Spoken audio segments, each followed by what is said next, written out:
미국에서 사흘째 3만 명 이상의 환자가 발생하며 4월에 환자 증가세를 능가하고 있습니다. 전체 코로나19 감염 사망자의 43%가 요양원에서 발생하고 있습니다. 마스크 착용 의무화가 다시 정치적 논쟁이 되고 있습니다. 뉴욕시에서 지난 주말 사이 다수 총격 사건이 발생했습니다.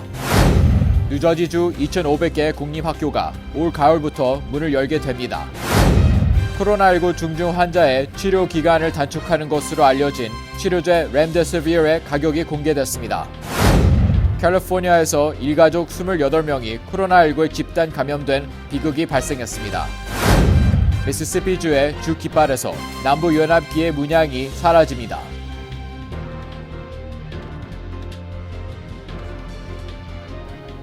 코로나19로 어려움을 겪고 있는 우리 이웃에게 희망을 주는 은행, 뉴 밀레니엄 뱅크. 뉴 밀레니엄 뱅크가 여러분과 함께합니다.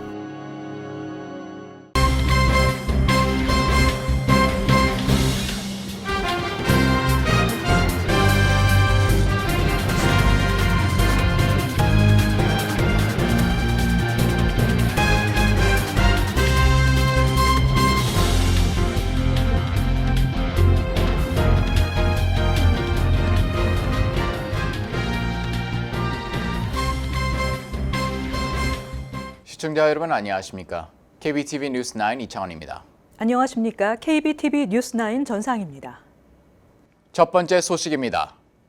미국에서 코로나19가 재확산하면서 사흘째 4만 명 이상의 환자가 발생하는 등 코로나19가 정점에 달했던 4월의 환자 증가세를 능가하고 있습니다. 어제 미국 내에서 4만 587명의 신규 코로나19 환자가 보고되며 사흘 연속 3만 명 이상의 확진자를 기록했다고 워싱턴 포스트는 보도했습니다. 플로리다, 텍사스, 애리조나 주가 최근 연달아 신규 환자 기록을 경신하고 있습니다.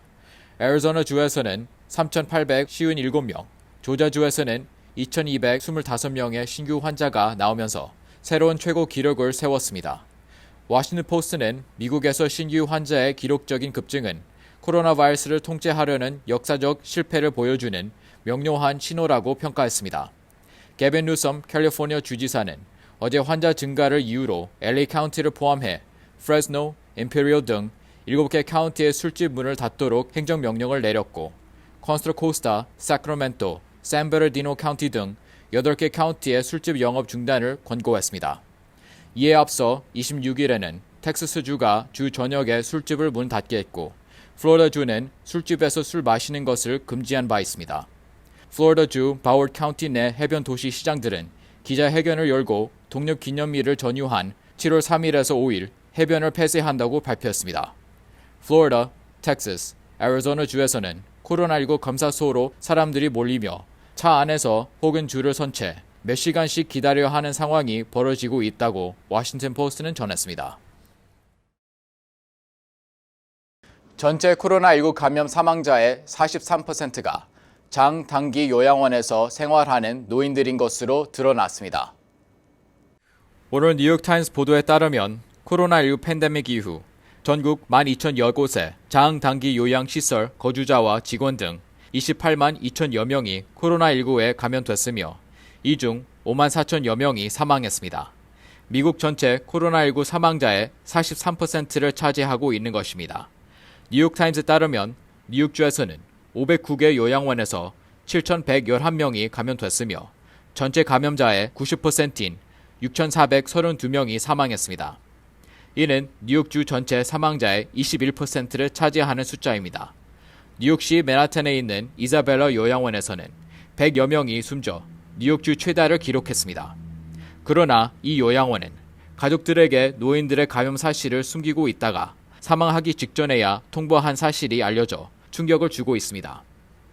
이번에 AB 선거에서 성공했지만은 너무 많은 중요한 일이 남아 있습니다. 거기서 지금 제일 저한테 중요한 일은 우리의 그 너싱홈 우리 어른들이 아직도 너무 많은 반들이 식구들이랑 걱정이 많이 하고 있고 너무 많은 문제가 아직도 있습니다. 뉴욕 스테이트에서만 해도 지금 6,300명이 돌아가셨는데 우리 정부에서 너무 많은 실수를 한 거를 이번에 꼭 똑바로 잡아야지만은 이 코로나하고 이 코비드-19이 다시 올라와도 우리 노인들하고 우리 어른들이 더 많은 그 프로텍션하고도 좋은 자리에서 건강할 수 있는 미래를 꼭 준비해야 된다고 생각합니다. 그 일은 우리 하원에서 저만 아니고 다른 분들이랑 열심히 지금 선거 끝나자마자 계속 지금 일하고 있습니다. 뉴저지주에서는 562개 요양원에서 36,316명이 감염됐으며 이 중 18%인 6,617명이 사망했습니다. 이는 뉴저지 전체 사망자의 44%를 차지하는 숫자입니다. 뉴저지 파라무스 참전 용사의 집에서는 감염자 292명 중 82명이 사망했습니다. 한편 어제 앤드루 코모 뉴욕 주지사 맨하튼 오피스 앞에서는 요양원 희생자 가족 모임인 Boys for Senior가 주최한 요양원에 대한 대책을 요구하는 집회가 열렸으며 민주당 40선거구 론 김 뉴욕주 하원의원이 이 시위에 참여했습니다. 요양원은 노인들이 제한된 공간에서 공동 생활하는 데다 간호사들이 각 침실을 돌며 일하고 있어 바이러스 전파 가능성이 높습니다. 특히 60대 이상의 기저질환자가 많아 감염되면 사망할 위험이 무척 높은 요양원에 대한 대책 마련이 시급한 실정입니다. 미 전역의 코로나19 확진자가 급증하면서 마스크 착용 의무화가 다시 정치적 논쟁이 되고 있습니다. 공화당과 민주당 다른 입장으로 팽팽히 맞서고 있는 가운데 마스크 면제 가짜 카드까지 등장해 시민들을 혼란하게 하고 있습니다. 올해 대선 후보인 도널드 트럼프 대통령과 민주당의 조 바이든 후보 간 마스크 착용 관련 공방전이 대두되고 있습니다. 또 민주당 낸시 펠로시 하원의장은 ABC 방송에서 미 전역의 마스크 착용 의무화를 강력히 주장하면서 이에 대해 미온적인 도널드 트럼프 대통령을 비난했습니다. 펠로시 의장은 CDC가 마스크 사용을 권장하면서 현 행정부의 눈치를 보고 있어 의무화를 실행하지 않고 있다고 지적했습니다. 더불어 정치인들이 공개 행사 시 마스크를 착용하지 않는 것은 대중에게 위험한 메시지를 준다고 강조했습니다.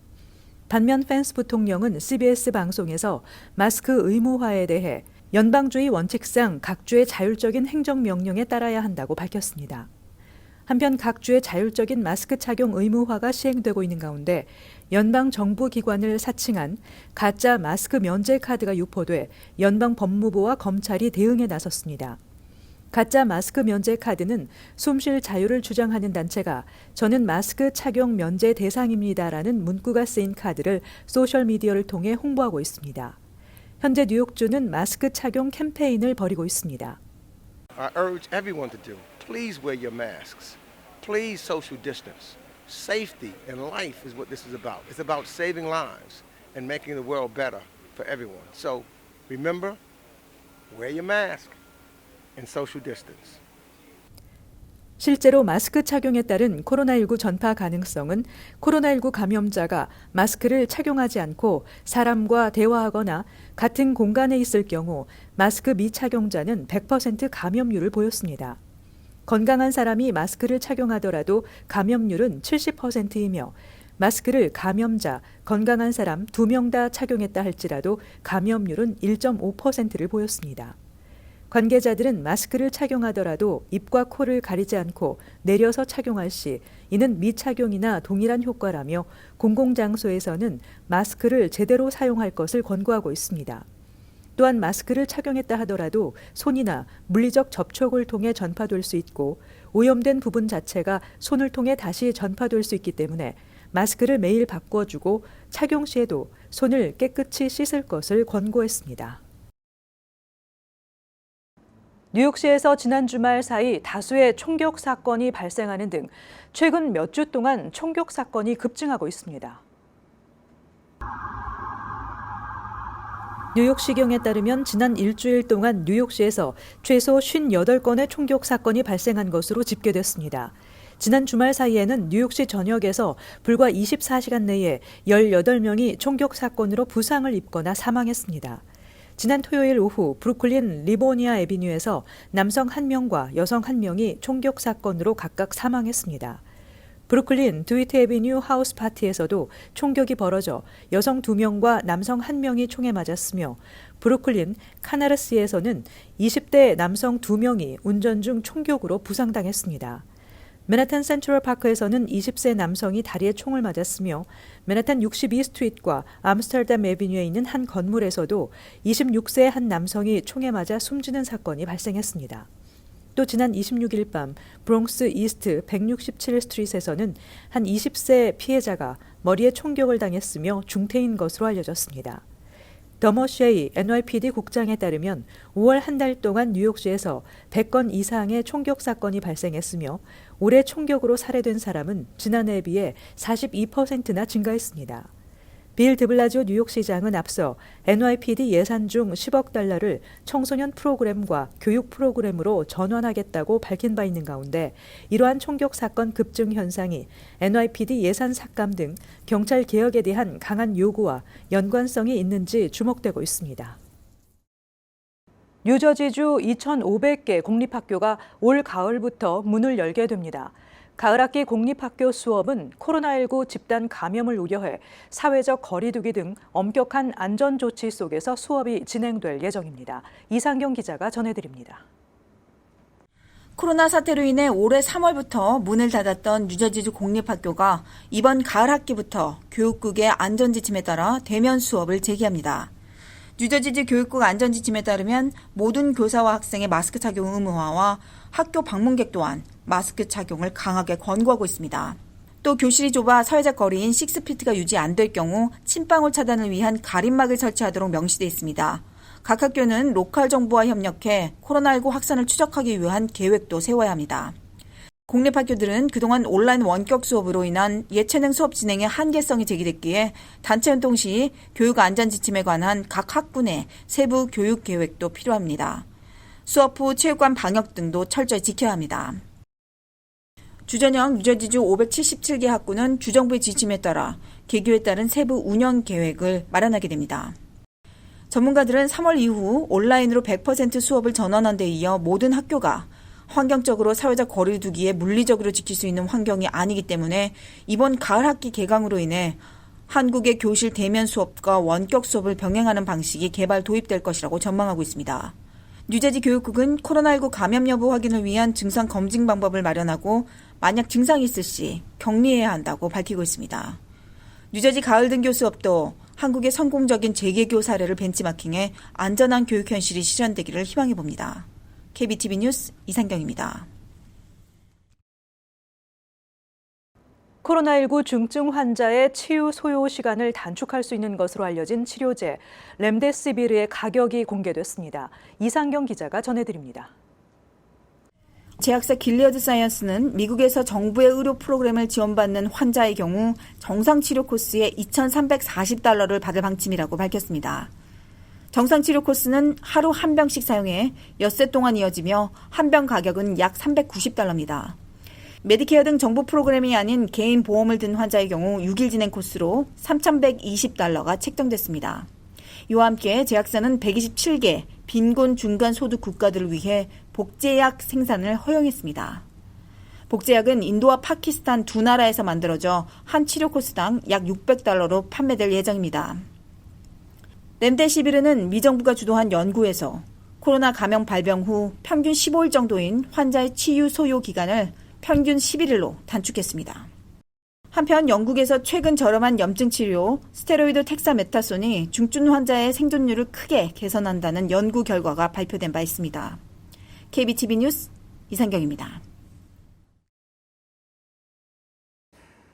캘리포니아에서 60대 아버지와 아들, 손자 등 일가족 28명이 코로나19에 집단 감염된 비극이 발생했습니다. 아버지는 병마와의 사투 끝에 결국 사망했습니다. 김은지 기자의 보도입니다. 오늘 CNN 등의 보도에 따르면 60대 아버지 가레이 씨는 27세의 아들 리처드와 함께 지난 6월 초 코로나 양성 판정을 받았습니다. 이들 부자는 기침과 고열 등 심한 증세로 고통을 겪으면서 가족들에게 전염될 것을 우려해 격리에 들어갔지만 바이러스는 무차별로 가족을 덮쳤습니다. 양성 판정을 받은 지 한 달도 되기 전에 그의 가족과 친인척 중 무려 28명이 감염됐습니다.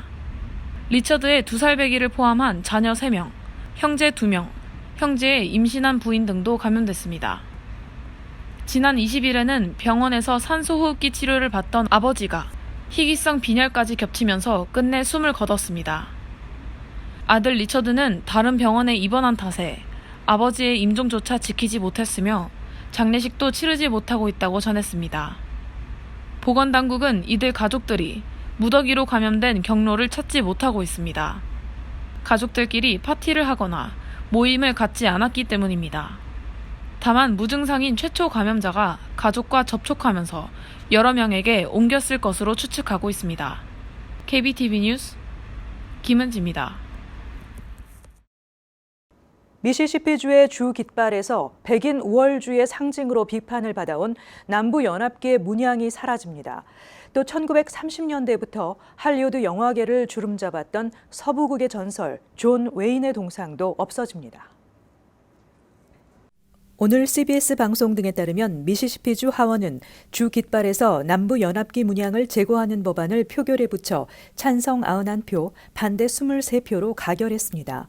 주 상원도 찬성 37표, 반대 13표로 같은 내용의 법안을 가결했습니다. 남부연합기란 1861년 노예제를 고수하며 합중국을 탈퇴한 미국 남부지역 11개 주가 국가를 결성한 뒤 사용한 깃발입니다.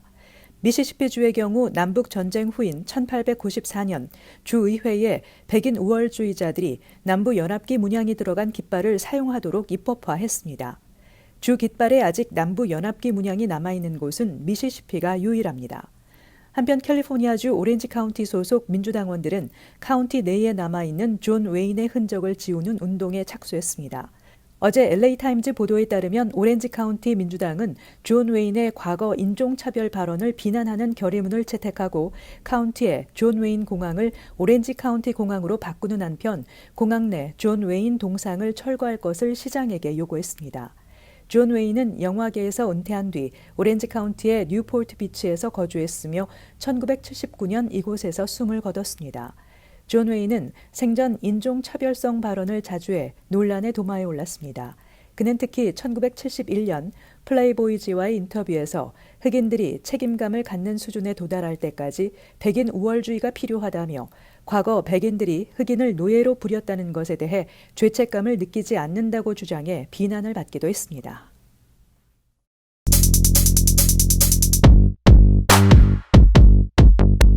오늘 주요 일간지 소식입니다. 뉴욕타임스 먼저 보겠습니다.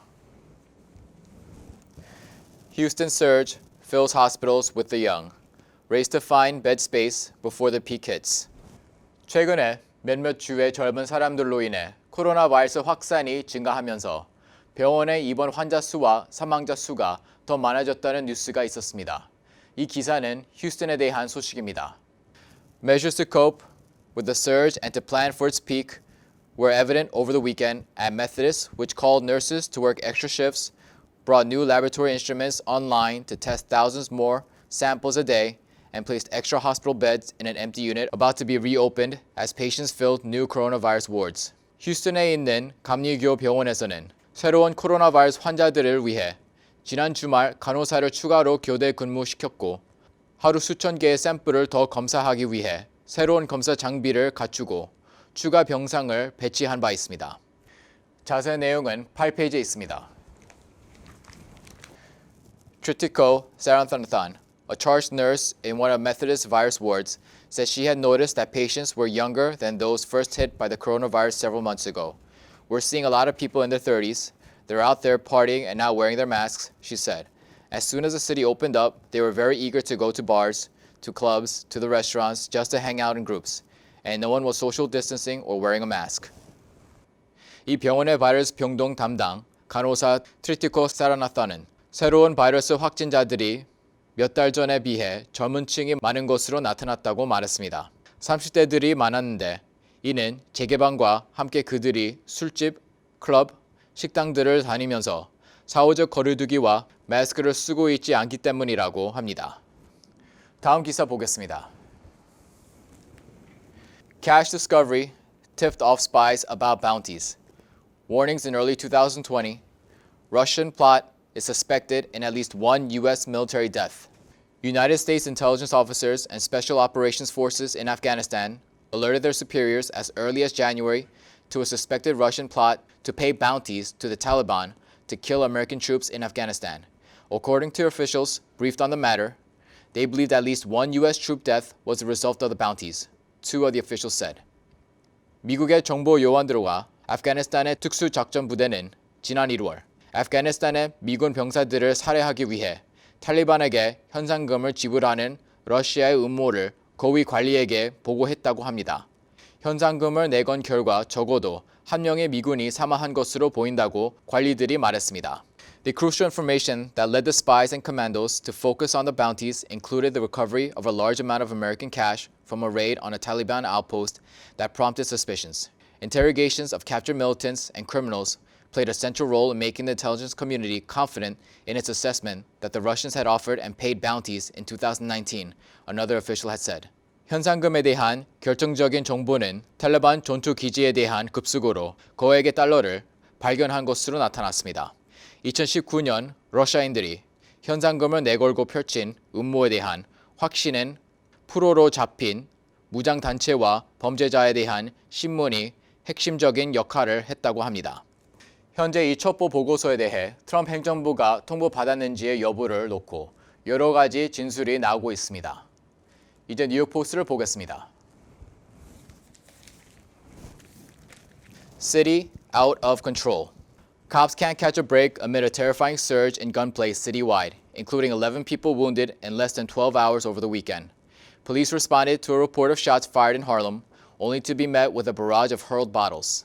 지난 주말 12시간 동안 뉴욕 전역에서 11명이 부상당하는 등 총격 사건이 무서운 속도로 급증했습니다.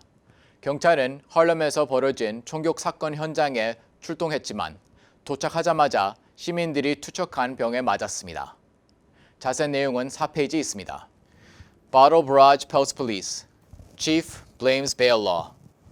There are a lot of different reasons for it, starting off with bail reform, putting people out on the streets, releasing everyone from Rikers, and the animosity towards police has been absolutely unbelievable. NYPD 서장 모나한은 총격 사건들이 급증하는데 많은 이유들이 있다고 합니다. 범죄자에 대한 보석 개혁부터 시작해 많은 범죄자들을 다시 길거리로 내보낸 것이 큰 요인이라고 합니다. 코로나로 인해 수감자들을 교도소로부터 해방시킨 것, 그리고 경찰에 대한 반감이 커진 것도 절대적인 이유라고 합니다. 지금까지 주유신문 헤드라인이었습니다. 뉴욕시가 3단계 경제 정상화에 포함된 식당 내 식사 허용 방침을 보류하고 다시 검토하겠다고 발표했습니다. 뉴욕 주정부는 막혀있는 공간에서 에어컨을 사용하는 것이 바이러스 전파에 어떤 영향을 미치는지 관계자와 논의에 들어갔습니다. 현재 뉴욕시의 상황은 관광객들이 많고 관련 규정을 준수하지 않는 데 따른 법 집행이 어려운 상황입니다. 뉴저지 버겐 카운티 검찰에 따르면 유명 기업인 행세를 하며 연방 세금 환급금 140만 달러를 중간에서 가로챈 퀸즈 잭스나이츠에 거주하는 김동철 씨를 체포했습니다. 김 씨는 절도와 자금 세탁, 명의 도용, 사기 혐의를 받고 있습니다. 김 씨는 두 곳 사업체의 연방 세금 환급금이 담긴 우편물을 훔쳐 셀 비즈니스 어카운트에 입금해 돈을 가로채는 수법을 이용했습니다. 코로나19 사태로 일시 중단됐던 뉴욕시 요일별 도로변 교대 주차 규정 적용이 오늘부터 다시 재개됐습니다. 다만 그동안 일주일에 2회씩 적용했던 관련 법안을 오는 9월 노동절까지는 1회로 완화돼 적용합니다. 이에 따라 요일별 도로변 교대 주차 표지판에 표시된 2개의 요일 중 두 번째로 지정된 요일만 규정이 적용됩니다. 미국 프로농구 NBA 2019-2020 시즌이 7월 31일 유타 재즈와 뉴올리언스 펠리컨스의 대결로 재개됩니다. 재개 첫날인 7월 31일에는 유타와 뉴올리언즈의 경기에 이어 LA 레이커스와 LA 클리퍼스 경기가 펼쳐집니다. 잔여 일정에는 전체 30개 구단 가운데 플레이오프 진출 가능성이 있는 22개 구단만 참여하며 플로리다주 올랜도의 월트 디즈니월드 리조트에서 모든 경기가 진행됩니다.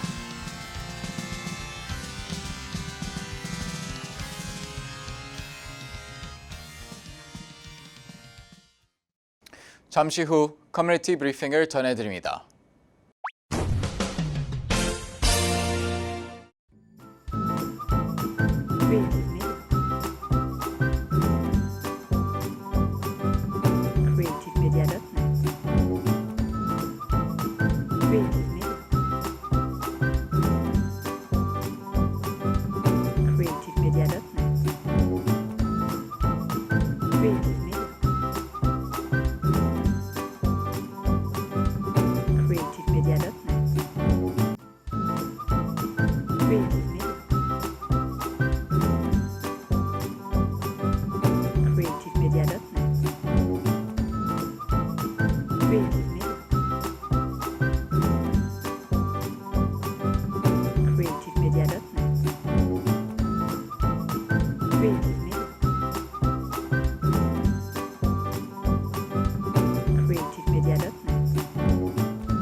이어서 환율과 증시 전해드립니다.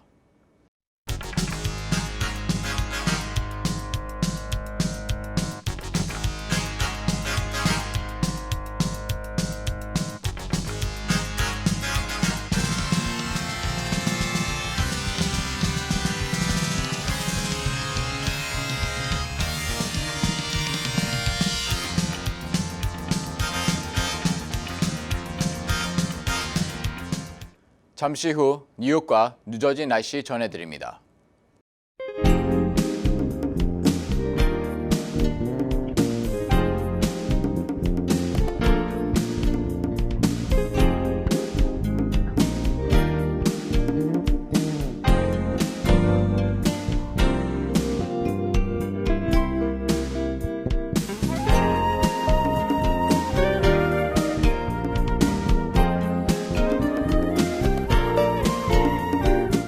코로나 바이러스로 인한 어려움은 어쩌면 우리에겐 기회일 수도 있습니다. 사회 전반에 걸친 대변화를 기대해 봅니다.